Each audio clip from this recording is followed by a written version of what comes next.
মহানবী হজরত মুহাম্মদ সাল্লাল্লাহু আলাইহি সাল্লামের একটি পছন্দের খাবারের লিস্টে আছে এই তালবিনা।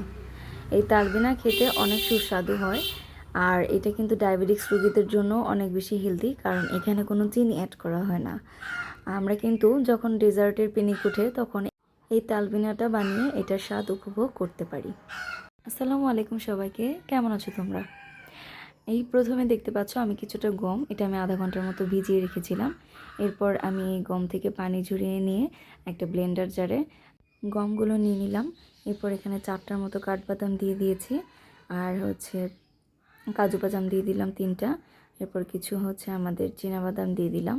এরপর এটাকে আমি পানি ছাড়া ব্লেন্ড করে নেব। পানি ছাড়া ব্লেন্ড করার পর এরকম হয়ে যাবে, আর একটু বেশি হলেও অনেক ভালো হয়। এরপর আমি এখানে হাফ কেজির মতো দুধ নিয়ে নিয়েছি। হাফ কেজি দুধে কিন্তু গমের পরিমাপটা ছিল 1 মুঠের থেকে একটু বেশি। এরপর এক পর্যায়ে যখন দুধটা বলক এসে যাবে তখন আমি গমগুলো দিয়ে দিচ্ছি। গম আর বাদামের মিক্সারটা দেওয়ার পর এখানে 1 মুঠের বেশি পরিমাণ, মানে আমি প্রায় 14 থেকে 15 পিস খেজুর এভাবে কুচি করে কেটে নিয়েছিলাম। এরপর এটা এখানে মিক্স করে দিই এবং অনবরত নেড়ে চেড়ে একটু চাপ দিয়ে খেজুরগুলোকে গালিয়ে অনবরত নাড়তে থাকতে হবে। এই পর্যায়ে এখানে কিছুটা আমি লবণ ব্যবহার করেছিলাম, এটা আপনারা স্কিপও করতে পারবেন। আর এখানে কিন্তু কোনো রকম কোনো চিনি ইউজ করা হবে না।